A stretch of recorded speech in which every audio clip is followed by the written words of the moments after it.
Assalamualaikum warahmatullahi wabarakatuh. Nama Stianingsih MPM 1911070196. Kelas D semester 4, dosen pengampu Dr. Sofia Mas Ayu MA. Mata kuliah Statistik Pendidikan. Pertemuan pertama, statistik dan penelitian. Penelitian dan statistik. Pengertian penelitian merupakan cara ilmiah untuk mendapatkan data dengan tujuan dan kegunaan tertentu. 4 hal yang perlu dipahami lebih lanjut yaitu cara ilmiah, data, tujuan, dan kegunaan. Penelitian merupakan cara ilmiah. Penelitian didasarkan pada ciri-ciri keilmuan yaitu rasional, empiris, dan sistematis. Yang pertama ada rasional. Kegiatan penelitian dilakukan dengan cara yang masuk akal sehingga terjangkau oleh penalaran manusia.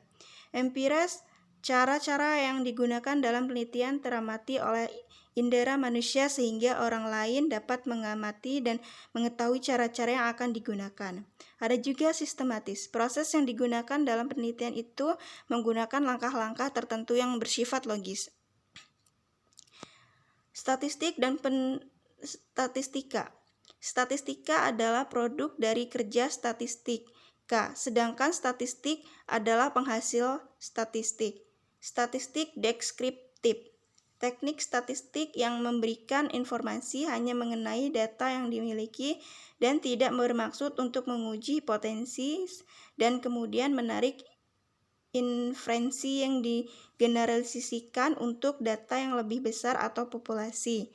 Statistik inferensial. Statistik yang berkaitan dengan analisis data atau sampel untuk kemudian dilakukan penyimpulan inferensi yang digeneralisasikan kepada seluruh populasi.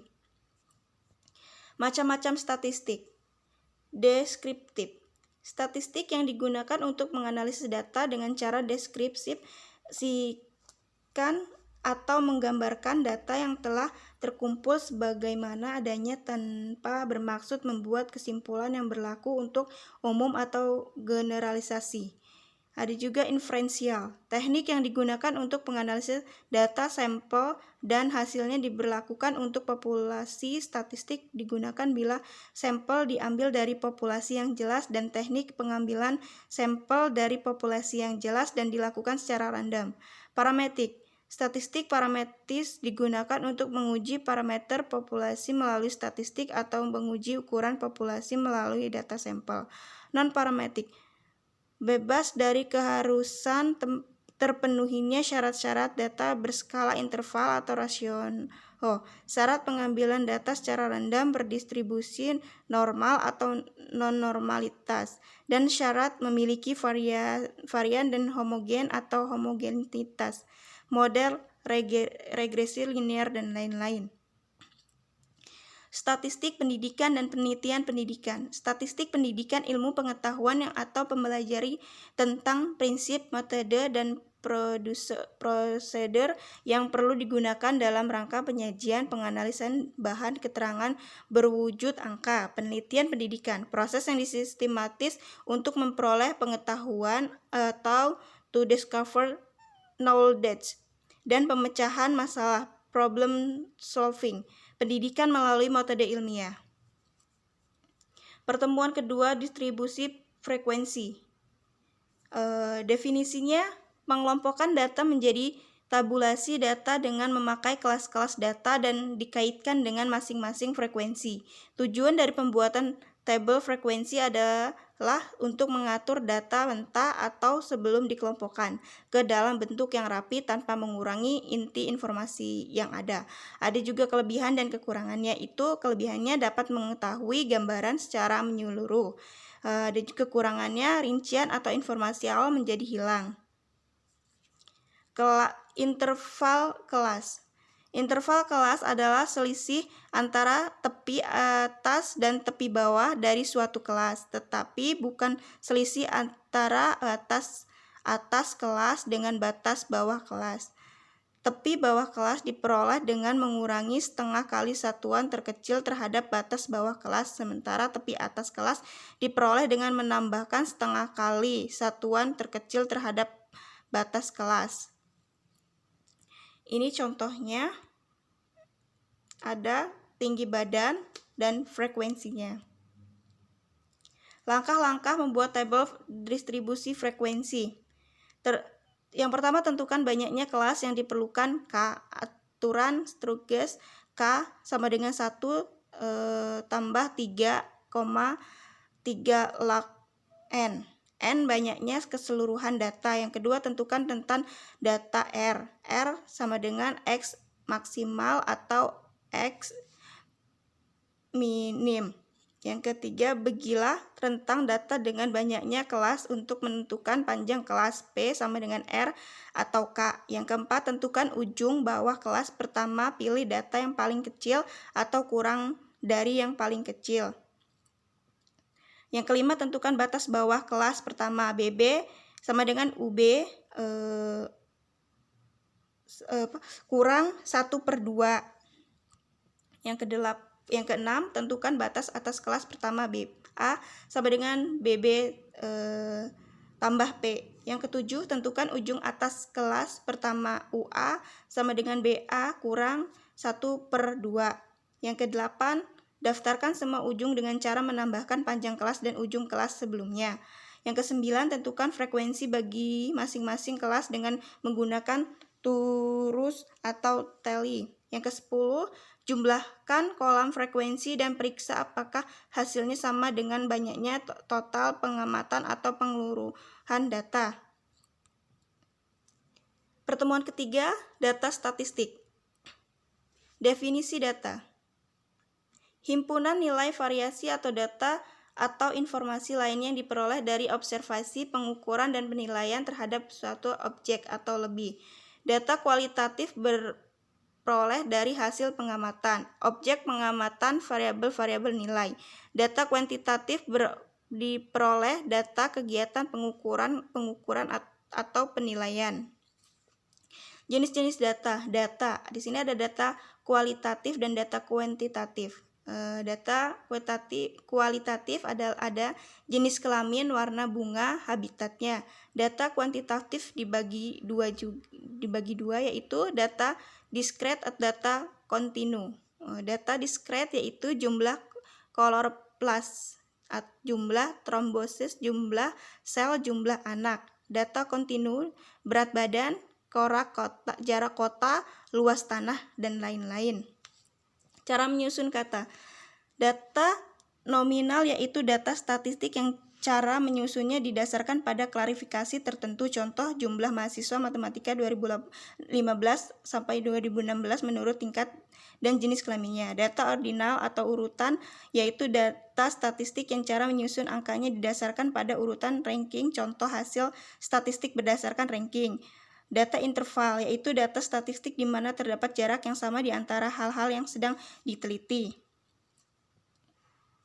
Bentuk angka. Data tunggal yaitu data statistik yang angkanya merupakan suatu unit atau suatu kesatuan tidak dikelompokkan. Data kelompok yaitu data statistik tiap unitnya terdiri dari sekelompok angka. Contohnya 80 sampai 84. 75 sampai 79 berdasarkan waktu pengumpulannya. Data seketika yaitu data statistik yang mencerminkan keadaan pada suatu waktu. Contoh pada semester gasal 2015 sampai 2016.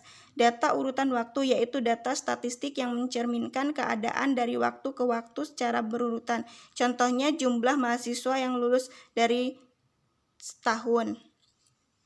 Sumber-sumber data statistik. Data primer. Wawancara langsung, wawancara tidak langsung, pengisi kuesioner, tes, dokumentasi. Data sekunder, data dari pihak lain BPJS, Bank Indonesia, World Bank, IMVN, VO, dan lain-lain. Pertemuan kelima, ukuran penyebaran data. Ukuran penyebaran data, macam-macam ukuran. Suatu ukuran yang menyatakan beberapa besar nilai data berbeda atau bervariasi dengan nilai ukur pusatnya, atau beberapa besar penyimpanan nilai-nilai data dengan nilai pusatnya.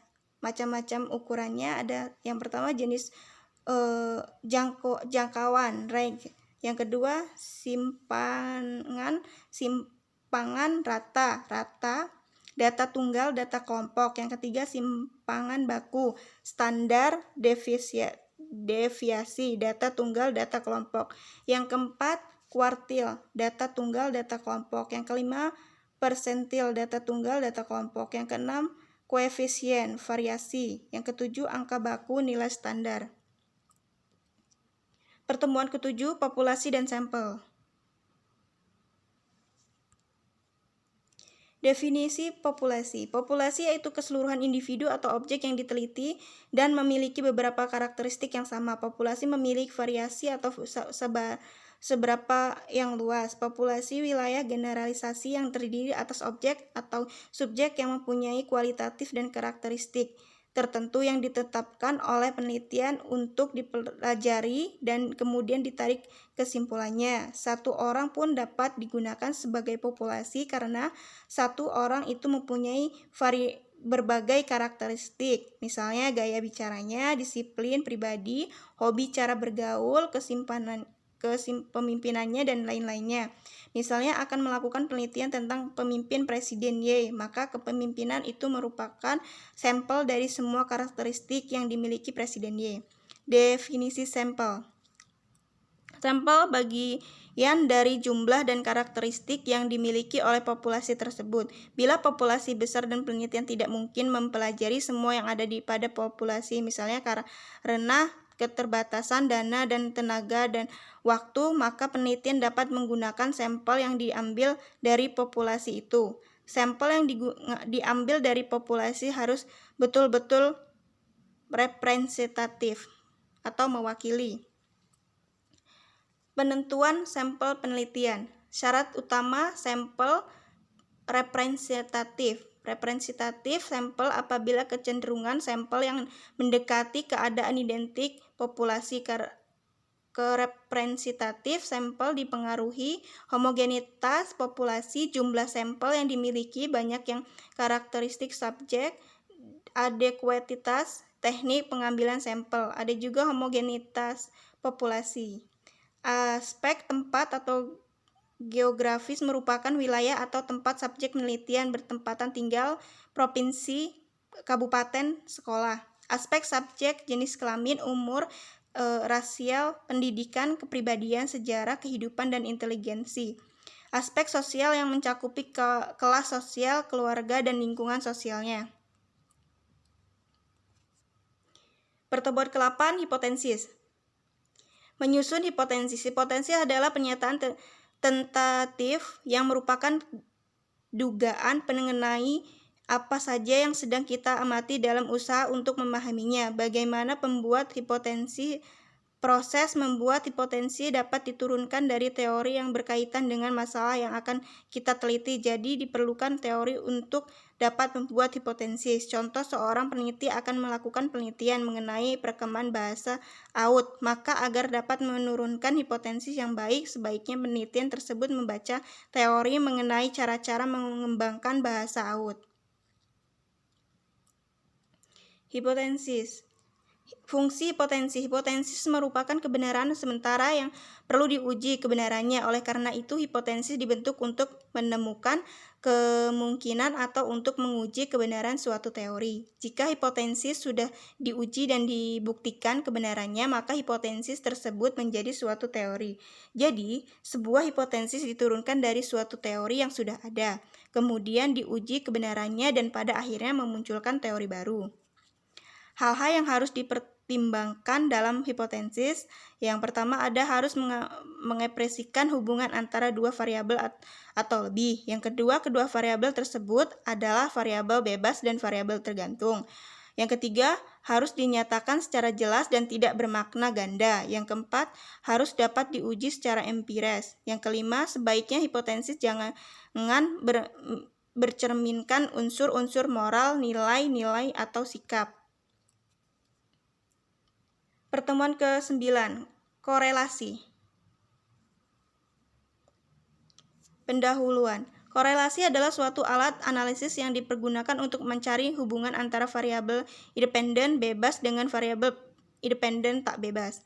Korelasi berganda adalah apabila beberapa variabel independen atau bebas dihubungkan dengan suatu variabel dependen atau tak bebas. Korelasi parsial adalah apabila suatu variabel independen bebas berhubungan dengan satu variabel dependen tak bebas. Dalam analisa korelasi, di samping mengukur kesesuaian garis regresi terhadap data ke sampel data tersebut, koefisien determinasi atau koefisien penentu juga mengukur keeratan hubungan antara variabel atau disebut koefisien korelasi. Pertemuan ke-11, analisis regresi. Analisis regresi. Regresi linier sering digunakan untuk melihat nilai prediksi atau perkiraan yang akan datang. Apabila X dan Y mempunyai hubungan, maka nilai X dan Y sudah diketahui dapat digunakan memperkirakan Y. Perkiraan mengenai terjadinya suatu kejadian nilai variabel untuk waktu yang akan datang, seperti prediksi produksi 3 tahun yang akan datang, produksi harga bulan depan, ramalan jumlah penduduk 10 tahun yang mendatang, ramalan hasil penjualan tahun depan. Melihat pengaruh variabel bebas atau independen variabel THD, variabel terkait atau dependent variabel berdasarkan jumlah variabel bebas. Ada satu variabel bebas regresi sederhana, ada satu variabel bebas regresi berganda. Berdasarkan sifat hubungan kedua variabel, bersifat linier, regresi linier, bersifat non-linier, regresi non-linier. Pertemuan ke-12, uji validitas dan uji reliabilitas. Penjelasannya, misalkan kuesioner adalah sasaran tembak seperti pada gambar di atas. Anggap bahwa pusat sasaran tembak itu adalah target dari apa yang kita ukur. Jika pertanyaan baik, akan responden menjawab dengan baik pula, maka kita sudah menemukan tepat pada sasaran. Jika tidak demikian, maka tembakan kita meleset. Makin banyak responden menjawab salah karena pertanyaan tidak jelas atau biasa, maka sasaran kita makin jauh. Macam-macam validitas. Validitas logis. Istilah validitas logis mengandung kata logis berasal dari kata logika yang berarti penalaran. Dengan makna demikian, maka validitas logis untuk sebuah instrumen valuasi menunjukkan pada kondisi sebuah instrumen yang memenuhi persyaratan valid berdasarkan penalaran. Validitas empiris. Istilah validitas empiris memuat kata empiris yang artinya pengalaman. Sebuah instrumen dapat dikaitkan memiliki validitas empiris apabila sudah diuji pengalamannya. Validitas item. Skor pada item menyebabkan skor total menjadi tinggi atau rendah. Validitas item adalah sebuah item dikatakan valid apabila mempunyai dukungan yang besar terhadap skor total. Tes terstandar. Tes terstandar adalah tes yang telah dicoba berkali-kali sehingga dapat dijamin kebaikannya. Sebuah tes terstandar biasanya memiliki identitas antara lain sudah dicobakan beberapa kali dan di mana beberapa koefisien validitas, reliabilitas, taraf kasus karan, daya pembeda, dan lain-lain keterangan yang dianggap perlu. Itu saja dari saya. Wassalamualaikum warahmatullahi wabarakatuh. Thank you for watching.